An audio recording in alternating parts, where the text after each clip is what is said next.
Don't center on your anxieties, Obi-Wan. Keep your concentration here and now where it belongs.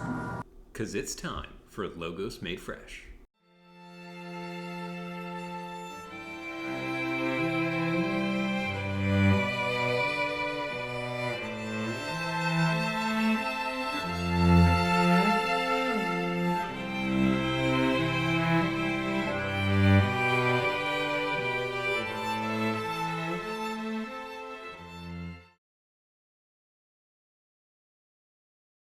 The story follows the adventure of Jedi Master Qui-Gon Jinn and his apprentice Obi-Wan Kenobi as they try to resolve a trade conflict between the corrupt Trade Federation and the people of Naboo. But the Jedi quickly realize that they have been betrayed by the Trade Federation, who issues an invasion against the planet of Naboo. Fortunately, Qui-Gon and Obi-Wan are able to get out with Queen Amidala, and they manage to escape to the Outer Rim planet of Tatooine, where they encounter the young boy who is Force sensitive, Anakin Skywalker, who they then take back to Coruscant after a brief stint on Tatooine, where they get into all sorts of adventures with pod racing. And upon returning to Coruscant, they bring Anakin to the Jedi Council to have him tested to see if he can be trained to become a full-blown Jedi Knight. But ultimately, the council decides that he's too old, and so it's too late to train him. On the other side, with Queen Amidala's plot, she goes before the Senate and tries to plead her case to them to shut down the Trade Federation and their obviously illegal act, but because of the corruption in the Senate, they can't do anything. And ultimately, Queen Amidala decides to return to Naboo with the aid of Obi-Wan and Qui-Gon in order to help save her planet. And she resorts to the help of the Gungans, these sort of subaquatic life forms that are quasi-intelligent, depends who you ask, on the planet for aid in building up an army to help fight the droid army that the Trade Federation has brought to the planet.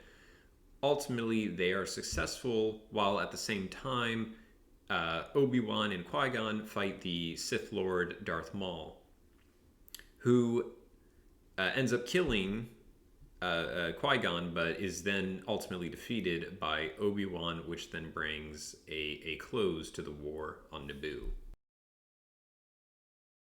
So the first major thing to notice in this movie is the idea that the Jedi have become prideful, and that manifests itself in a lot of different ways throughout this movie. It's subtle, but I think when you put all the pieces together, it becomes quite clear. You see in Qui-Gon's first interactions with Jar Jar, he says the ability to speak does not make you intelligent, implying that he has this sort of air of superiority over Jar Jar, though that's probably justified in all honesty. But you see this pride manifest itself in many other ways.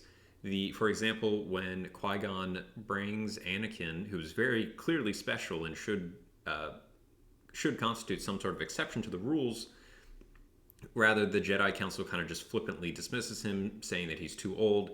It goes against our system, and so we can't make an exception even in this clearly exceptional case. You also see it in the fact that the Jedi are far away from the political strife that's going on in Tatooine with all these thugs and brigands, and Amidala as well. You see she can't believe that there's still slavery in the galaxy, even though it's very clearly just an everyday part of the reality on Tatooine. And even on Coruscant itself, the political system has broken down because Queen Amidala pleads her case where she is clearly in the right, and yet because the Trade Federation has such deep pockets and because of the corruption going on with Palpatine behind the scenes, there is just nothing that the political system can do to help her. And this is ultimately going to result in actually the slow corruption of the Republic throughout the next couple movies, as we'll go on to see. And perhaps the clearest example of the pride of the Jedi is that they pride themselves on their eradication of the Sith. But as we know from the original trilogy, the goal is not actually to eradicate the Sith. It's not just that the Jedi are the good guys and the Sith are the bad guys. There's a much more complex, nuanced approach going on here. And that's why you'll see that the heroes in this movie actually are all ones who manage to tap into their dark side just a little bit in order to save the day. And this pride is exemplified in the person of Anakin Skywalker. You see from the very beginning that we are introduced to him, he is always into totalizing solutions. Nothing short of an absolute perfect best case scenario will do for him. Have you come to free us? No, I'm afraid not. I think you have. Why else would you be here? And beyond that, you see Anakin's absolute confidence in his own ability to solve any problem. I can help. I can fix anything.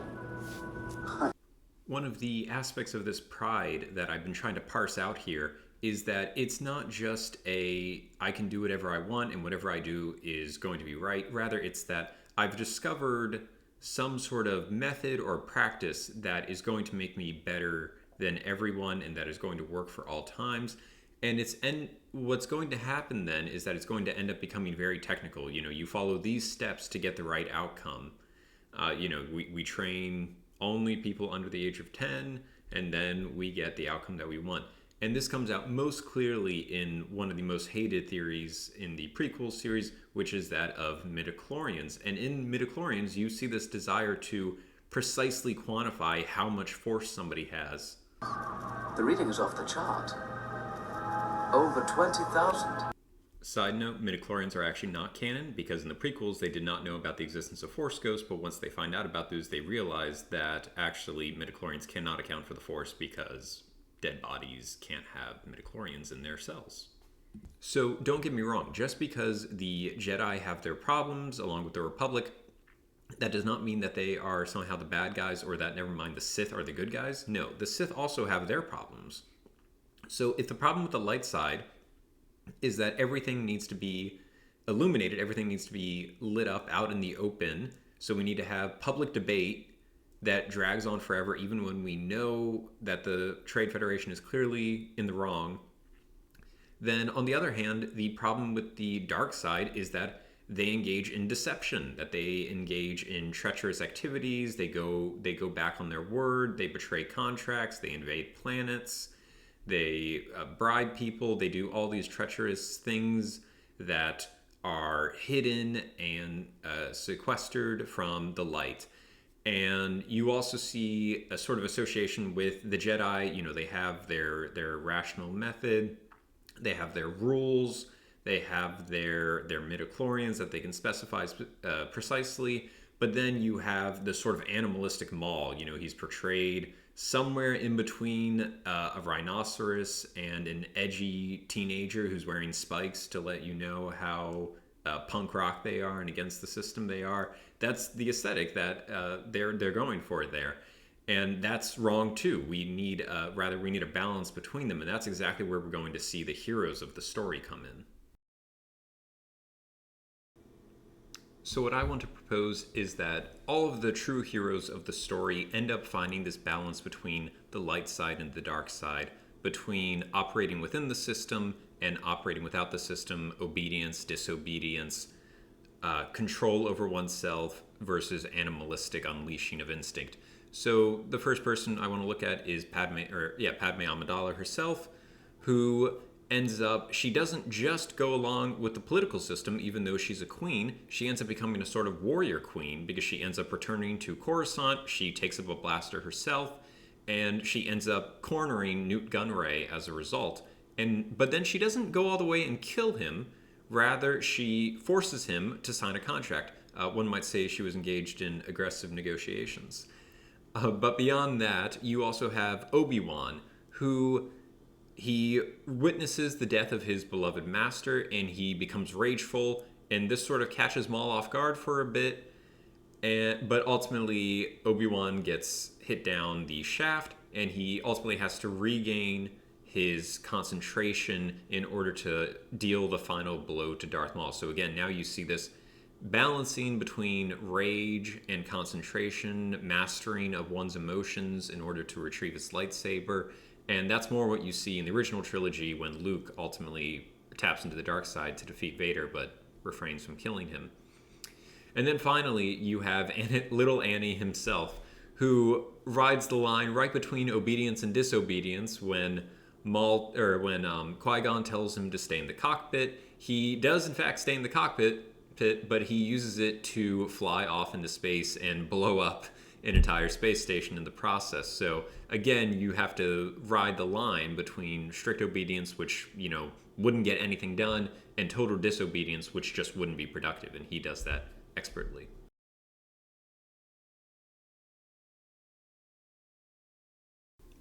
So to begin with the more historical philosophical analysis, I wanted to start by looking at an idea that you find in the Christian tradition, where you have this idea of the sins of the left hand versus the sins of the right hand, where the sins of the left hand map onto those of the Sith. It's more the animalistic, the bodily, whereas the sins of the right hand are more the sins of the Jedi. They're more you need to follow this method very rigidly without any alteration, even if it negatively affects you. And so let's start by reading a passage from St. Gregory of Nyssa. Many, however, slide into the very opposite kind of excess, and unconsciously to themselves, in their over-preciseness, laboriously thwart their own design. They let their soul fall down the other side from the heights of a divine elevation to the level of dull thoughts and occupations, where their minds are so bent upon regulations which merely affect the body that they can no longer walk in their heavenly freedom and gaze above. Their only inclination is to this tormenting and afflicting of the flesh. It would be well, then, to give this also careful thought, so as to be equally on our guard against either over-amount, neither stifling the mind beneath the wound of the flesh, nor, on the other hand, by gratuitously inflicted weakenings, sapping and lowering the powers, so that it can have no thought but of the body's pain. And let everyone remember that wise precept which warns us from turning to the right hand or to the left. So you can see what Gregory is trying to get at is that we need to find a balance between the right and the left, between, you could call it rigidness and laxity, between sort of the spiritual rigor versus the sort of everyday mutable needs of the body. There needs to be a balance between those two. And you see a similar idea in the Taoist tradition with obviously the yin-yang symbol. This is a pretty common feature of Eastern spirituality, is that it's about finding some sort of balance in one way or another. And at least from a sort of a 1,000-mile away Western perspective, that's how we like to think about it. There's a lot of nuance there. But it is not a coincidence that George Lucas, the director of Star Wars, called himself a Christian Buddhist. He's clearly drawing upon these two streams and trying to balance them out together, not always in the best way imaginable. So unfortunately, in more recent philosophical systems, in the modern era, we see a much stronger emphasis not on balance between the right and the left, but just a predominance of the right hand. You see it as late back as the 16th century with Francis Bacon, who says that we need to sort of mathematize nature in order that we can dominate it, in order that we can control it and create a sort of fixed system. You see the same thing with René Descartes, who wants to construct what he calls a mathesis universalis. Again, it's this attempt to sort of mathematize nature so that way we can predict it and control it in the same way that you see, in episode 1, you see the move away from thinking of the Force as this mystical, penetrating, qualitative experience that unites the cosmos together, and instead you see it as this certain quantity of power that can be used and determined with technology in a very precise manner. And ultimately, this philosophical thinking, it might seem very abstract, what the heck is a mathesis universalis, but it actually becomes very mainstream in Western thought because it becomes mainstream through Newton, who ends up using the idea of force, very topical, to mathematize nature. So we can quantify how much power something has, not in terms of qualities of like what does it actually do in the world, but rather how much force does it have. And you can see how this becomes problematic in a thinker like Hobbes, who sort of takes this assumption. He's prior to Newton, but after Bacon and a contemporary of Descartes. And he takes the thinking of, okay, let's say everything is just ultimately, these atoms colliding with one another. He applies that then to the social level. It has to, because if that's all humans are, then we're going to operate according to the same laws as the laws of nature, laws of physics. And so what you end up having is that in the state of nature, we just have individuals colliding with one another, just, exerting their force against somebody else's force, and this ends up manifesting itself as a war of all against all. And this is why Hobbes believes that it's necessary to cede power to an absolute monarch, to the Leviathan, who's then going to construct a system of totalizing control, just like the Republic, which can't allow anything good to happen unless it goes through the procedures of saying that no, we're going to make this happen because we have absolute control. We get to say what is good, what is bad, who controls everything. But this is not the ideal vision that you see play out in the Phantom Menace, where instead what we want to see is instead someone like Padme Amidala, who is a ruler but is willing to return to her people even though she could stay safe off on Coruscant. She decides to live with her people, to suffer with her people, and if need be, she chooses to die with her people. And this is ultimately the message that we get from Jesus Christ himself, with the incarnation, living as a humble carpenter, suffering on the cross, dying for us, and ultimately succeeding in restoring peace and unity is not done through the imposition of external force, but rather through selfless self-submission. And the Phantom Menace does a phenomenal job of showing that in a variety of ways, most clearly through Padme.